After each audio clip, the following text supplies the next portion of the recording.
The Nazis became famous not only for their anti-Semitic doctrine and the genocide of 6 million Jews, but for the effectiveness with which they carried it out. In that deadly, racist, and bloodthirsty clockwork scheme, a heavily ideological and spectacularly trained military body was fundamental.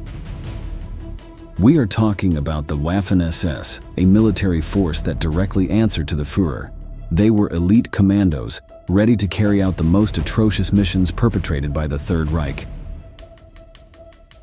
In today's video, we will explain how the SS were structured, what requirements were needed to join them, and who their leader was, among other chilling details.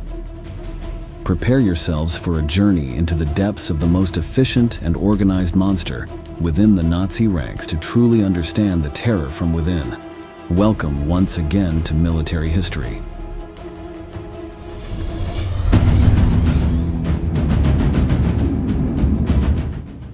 In the dizzying scenario of the Second World War, the Schutzstaffel, known as the SS, emerged as an ominous entity amidst history. Established in the early days of the Third Reich, these paramilitary forces embodied the very essence of National Socialism, bearing the emblem of the intertwined double S as a sinister oath. From their genesis, the SS took on various forms, from the feared Gestapo, which was the manager of fear and internal repression, to the Waffen-SS, the military branch deployed as a sharp spearhead on the battlefronts. Aesthetically recognizable by their dark uniforms, these soldiers became the personification of the brutal authority of the regime. However, beyond uniformity, the SS were the minds behind dark ideologies. Hitler, with his distorted vision, shaped soldiers not only for combat, but also for fanatical devotion to the cause of the Reich. The indoctrination, as essential as physical training, cemented loyalty to the Aryan race and ruthless savagery at the core of the SS. The iconography, from the skulls on their uniforms to the tattoos of soldiers' blood groups marked on their bodies, created an indelible image in history.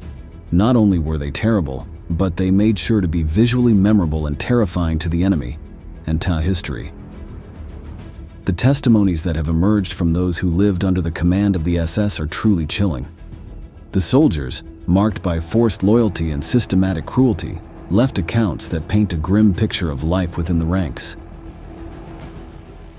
Versuchen Sie sich vorzustellen, da ist ein Graben, da stehen Menschen an einer Seite und dahinter stehen Soldaten, das waren wir, und die haben geschossen.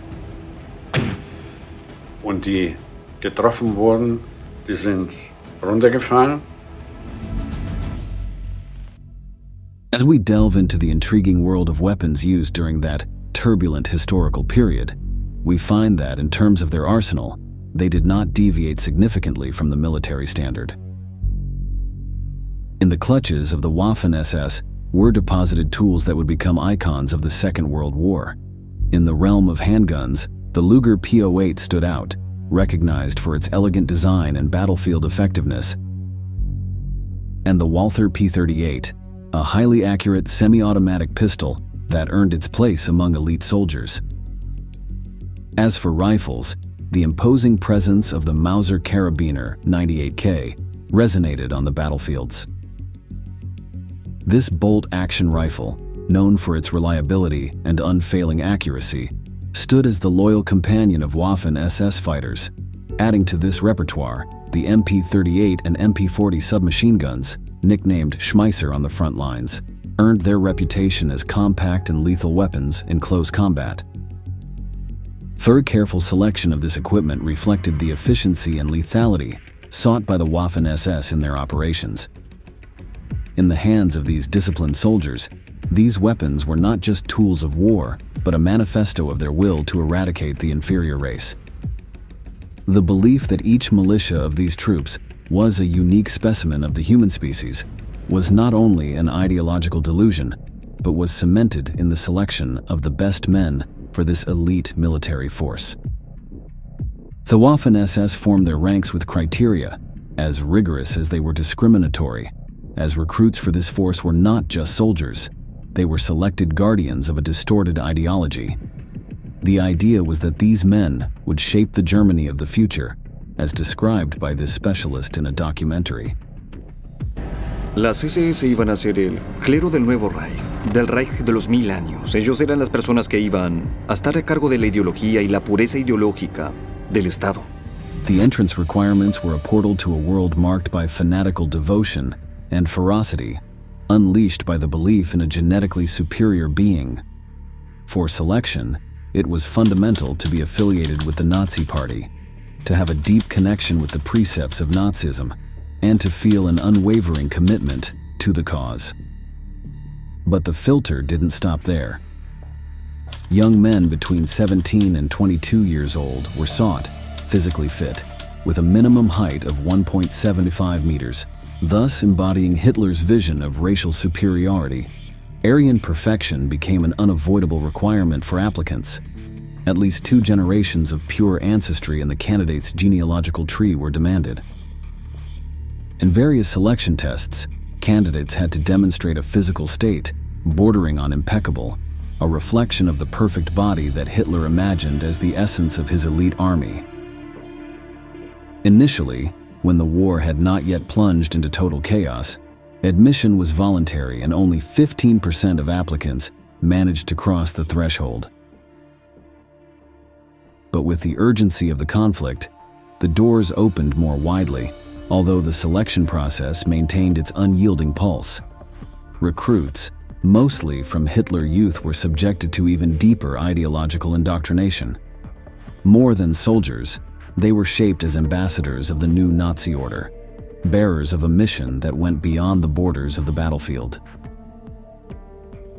Thus, the recruitment requirements of the Waffen-SS were not only a selection protocol, but the meticulous construction of a caste of soldiers who would embody the darkest and most discriminatory vision of history. This process forged the foundations of a force extremely feared by friend and foe alike, whose truculent forms and sinister deeds marked German military history with blood. The man responsible behind the scaffolding of these elite troops was as wicked as the men he directed. Among the most prominent figures of the Third Reich, there stood out a perverse figure that personified the heart of repression and cruelty.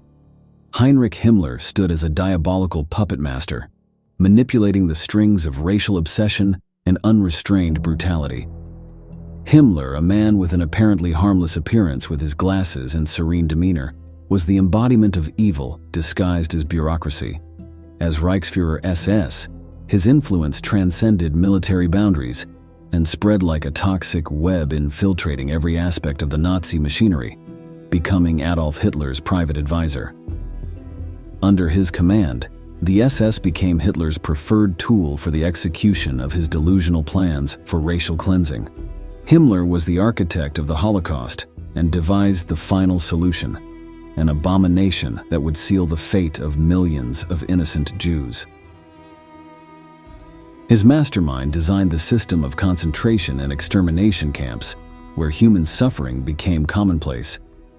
But this man was not only the executioner in the shadows, but also a fanatic ideologue. Obsessed with creating a pure Aryan race, he directed inhuman experiments in search of genetic perfection. The twilight of the war did not stop Himmler's machinery. In his final days, he tried to negotiate peace with the Allies, seeking an exit for himself. Betraying Hitler himself showed that he had no principles at all. But justice finally caught up with this architect of horror in May 1945, when he was captured by Allied forces. In his hands, the SS transformed into a diabolical force that left indelible scars on the memory of the 20th century. Let's review some of the atrocities carried out by these ruthless troops. The brutalities committed by the SS manifested in systematic savagery and heartless cruelty. From the invasion of Poland in 1939 to their torturous presence in concentration and extermination camps, their bloody footprint spread across Europe like a dark specter. In the occupied territories, the SS carried out massive, indiscriminate, and often grotesque executions. Entire villages were decimated, while women, children, and the elderly fell victim to the relentless machinery of repression. Mass executions, rapes, and indiscriminate destruction left behind a trail of desolation and despair. Let us hear the testimony of a surviving officer. Die waren ja dermaßen geschockt und verängstigt. Mit denen konnten sie machen, was sie wollten. But it was in the concentration camps where the SS reached the pinnacle of atrocity. Auschwitz, Sobibor, Treblinka, three proper names that resonate with the echo of inhumanity. Under Himmler's direction, the SS orchestrated the Holocaust, a genocide that sought the systematic annihilation of millions of people, mainly Jews and Romani, to purify the German race. Survivors' testimonies paint an unimaginable picture of horror: aberrant medical experiments, inhuman tortures, and gas chambers that became customary amid the most appalling barbarism. Dehumanization reached unprecedented levels. The death machinery of the SS operated with mechanical efficiency, eliminating tens of thousands of prisoners in periods of less than a day. Many of the responsible individuals still show no signs of remorse, as evidenced by the following testimony of a former combatant. Stalinistischer Bolschewismus und haben versucht, unser Land davor zu schützen und vor allen Dingen vielleicht ganz Europa. Wenn wir den Bolschewismus nicht aufgehalten hätten, dann wäre er auch über ihr Land gekommen und vielleicht nach Frankreich und so weiter. Bis an der Kanalküste. Ja, genau. Some of the leading figures of this force emerged as sinister shadows that transcended the brutality of the conflict. From charismatic leaders to ruthless commanders, these personalities left an indelible mark on history, embodying the face of a racist and ruthless ideology. In addition to their Machiavellian leader Himmler, who sowed the seeds of hatred and violence, other proper names also stood out in this elite corps, known as the Blonde Beast. Reinhard Heydrich was the architect of the Night of the Long Knives and also one of the main ideologues of Nazism. His cruelty unleashed itself as a relentless display of repression, and his figure left an indelible scar on the history of the SS, instilling terror in both enemies and within the ranks. On the military front, Joachim Peiper embodied the fiery youth of the Waffen-SS. At 29, he led armored units fiercely on the Eastern Front.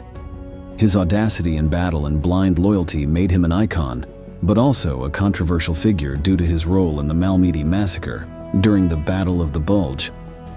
Kurt Meyer, nicknamed Panzer for his tactical prowess with armored tank divisions, stood out as a bold leader on the front lines. His skill in blitzkrieg warfare catapulted him to prominence, but his unwavering loyalty to the SS also embroiled him in controversies and trials after the war. He always denied his responsibility in the events and claimed to be following orders and defending his country. On the Eastern Front, Hans-Ulrich Rudel was known as the Iron Knight. As a Stuka pilot, he destroyed over 500 enemy tanks and became the only soldier in the force to receive the Knight's Cross with oak leaves, swords, and diamonds. His bravery in battle earned him respect even from his enemies, although his military legacy was tainted with inhumanity and racism. They were crusaders of an ideology, as pointed out by this specialist. Había una ceremonia de coronación, un ritual como se hacía con los caballeros en la época medieval. Pero un oficial de las SS, el caballero moderno, el caballero teutónico moderno, recibía su anillo, recibía su insignia. Figures, among many others, generated a dark and complex narrative in the history of the Waffen-SS. When one thinks of the Nazis, the focus is often on this elite military body. But there were other militias that were just as terrible and efficient as these sinister soldiers. On the battlefields of World War II, two German forces stood out with ferocity and tactical skill. In addition to the SS, there were the Heer, the prestigious ground forces of the Wehrmacht, the name given to the unified armed forces of Nazi Germany. These two entities, while sharing the same purpose of defending the Nazi machinery, were distinguished by their unique characteristics, forging divergent paths in military history. The Heer, or Heer in German, represented the backbone of the Wehrmacht. They comprised infantry, artillery, armored units, and all ground branches, that constituted the bulk of the war machine. Infused with the spirit of blitzkrieg, the Heer launched lightning offensives that surprised and overwhelmed their enemies. With a more conventional structure, the Heer recruited soldiers from all spheres of German society. While they did not possess the same level of Nazi fanaticism as the Waffen-SS, they earned a reputation for military discipline, solid tactics, and determination in combat. Their presence was constant on European fronts, from the deserts of North Africa to the forests of the Soviet Union. On the other hand, the Waffen-SS were the cream of the crop of the Nazi army. Their black uniform and the famous SS runes became synonymous with unrestrained brutality. Although later in the war they abandoned aesthetic pretensions and dressed similarly to the Heer, however, they never abandoned their logo of the two lightning S's and the fearsome skull that identified them. The relationship between these two entities was complex. While they shared the same purpose of serving the Third Reich, their differences in terms of recruitment, ideology, and combat tactics generated tensions within the Reich, especially because Himmler believed that the SS were much more valuable and necessary for the future of an Aryan Germany than the common soldiers of the era are. Meanwhile, Adolf Hitler wove his hegemonic vision of an unstoppable Third Reich. To carry out his dreams of conquest and supremacy, the Führer not only relied on the Wehrmacht, but also trusted that his elite force would embody his fanatic ideals. The Chancellor saw the Waffen-SS not only as a military force but as the very embodiment of his racial and political vision for the nation's prosperous future. Hitler considered the SS the vanguard of his projection of a new world order. Through a rigorous recruitment process, selecting pure Aryans and devout fanatics, Hitler aspired to forge a force that would not only be feared on the battlefield, but would also inspire terror in the hearts of those who resisted Nazism. The dictator and his regime intended for these men to reshape the human race across the globe, with racial superiority in their blood and a swastika in their hearts. Las SS no iban a ser solo una organización política, ellos iban a ser una nueva orden de caballeros. Tenían la idea de que ellos iban a ser los jefes del mundo. Para ser un caballero de la SS había que demostrar la pureza racial. Ultimately, the Heer and the Waffen-SS, each in their own way, left an indelible scar on the battlefields and extermination camps of World War II. Their intertwined and conflicting stories narrate the complexity and brutality of a conflict that changed the course of history. The Nuremberg trials cataloged the SS as a criminal organization that violated human rights in ways never before seen, so the stain of their crimes persists in the collective memory of the German people. The hatred inoculated by the Nazi propaganda apparatus generated men who were willing to kill a compatriot over a racial issue. This is not just a theory, but it became flesh in individuals, as shown in the following testimony. Das war die einzige Überlegung. Während der ganzen Zeit haben sie keinerlei Gefühl für die Leute gehabt, die jüdischen Zivilisten, die sie erschossen haben. Nein. Und warum nicht? Dazu ist mein Hass den Juden gegenüber zu groß. The military elite during the Nazi regime were banished from German society for the infamy of their actions. The history of their war crimes is a chilling reminder of how far evil can go when an ideology based on racial superiority seizes an armed and specialized militia. In the depths of this history lies the urgency to remember, to learn from the horrors of the past, to build a future where humanity does not succumb again to racist and fanatical barbarism.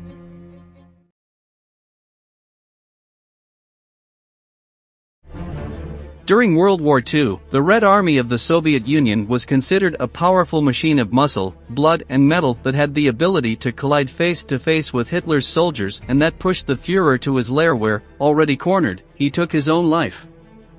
Although after this historic conflict the Soviet forces enjoyed greater infamy, becoming the potential enemy of the United States and NATO, it is undeniable that from their creation until their disappearance they have represented one of the most feared armies on Earth. The truth is that, if we carefully review the history of the Red Army, we'll find stories of enormous feats or masterful strategies, even in situations where they had everything to lose. But we'll also find a very extensive amount of errors, insufficiencies, and mistakes. Many historians single out Soviet generals for being ruthless, while others call them butchers, willing to sacrifice endless numbers of their soldiers simply for whatever combat tactics they thought fit. However, this could also be said of the American strategy in Normandy, or the one carried out by Germany when it invaded the Soviet Union, and which ended with its largest army decimated. All these contradictions lead us to ask ourselves, what was the training and preparation of the Red Army soldiers like? When we talk about World War II and the role that the forces of the former Soviet Union played during the conflict, we must take into account several factors. To begin with, it is important to note that the training of the troops was really very varied. In some battles, soldiers who had prepared before 1940 participated, while, after the invasion by the Germans of the communist cities, in many cases the soldiers were recruited, armed, and sent to war practically without training. In a third instance, after the recapture of territory taken by Hitler and before advancing on Berlin, most of Stalin's corps were made up of a mixture of rookies and surviving veterans. In its origins, traceable to the October Revolution of 1917, the Red Army was called the Red Guard, and was a militia made up of armed workers, with a smaller number of military or police officers who had joined the Communist Party. It was born under its official name in 1918, under the command of the People's Commissar for War, Leon Trotsky, who indoctrinated new recruits from the outset to serve both the motherland and Lenin's socialist dream. But the great crisis caused by the civil war in Russia meant that, by 1925, there were just over 500,000 troops at the service of the country. Although the Soviets tried to contain the loss of soldiers by integrating the most hard-working forces and militant movements, they had to sign a secret treaty with Germany in which cross-training of troops was established. By this point, the Soviets had run out of their military hotbed. The death of Lenin and the exile of Trotsky put the communist military establishment in crisis, and the need for officers led to military careers being reduced to a minimum, which was of 2 years, whereas, in the past, just the arms career lasted 3 years. Worse still, shortly after graduation, officers were promoted in rank, which lowered the overall quality of lieutenants and admirals. This problem deepened enormously in 1937, the year in which Stalin, distrusting the military institutions of his government, carried out the Great Military Purge. In a single year, the imprisonment and, in some cases, the execution of 30,000 officers, including senior army officials, were ordered. When the Germans invaded the Soviet Union, they found a country devoid of military positions, without decision-making and with power centralized in the figure of Stalin, who turned out to be a neophyte in war matters. Communist troops were poorly prepared, poorly fed, and poorly equipped. Although the uniform they wore was the traditional one, in many cases they had to carry old rifles, from the First World War or the Revolutionary period. As Germany advanced on the various Soviet cities, those veteran soldiers who had received formal training before 1941 began to die, and Stalin organized a general levy for the young Soviets to defend the nation. At that time a dark joke arose among the soldiers: "Take this stick, now go die for the motherland." Although today it is known that this was not the case, in a way it reflects what young Russians felt when they were recruited to protect their land. They were quickly trained in 2 months, trying to assimilate both basic concepts and fundamental or complex lessons as fast as possible. In a few days they were trained in shooting, military strategy and survival, among others. This generated 2 serious problems. The first was that the recruits had not really finished incorporating any of the new knowledge, and they lacked practice in the field. The second involved gross disobedience to the chain of command, or the inability to follow orders in a martial manner, which not only led to difficulties in operations, but also led many generals to look down on their own men and deliberately put their lives on the line. For all his power and dictatorial style, Stalin could not take his eyes off the problem he himself had created, so he decided to pardon some of the officers he had imprisoned during the Great Purge. Some 5,000 men, who who had been lucky enough to go to prison rather than be executed by their own soldiers, returned to the army to restore the missing order. Added to this was the growing presence of Marshal Zhukov in decision-making.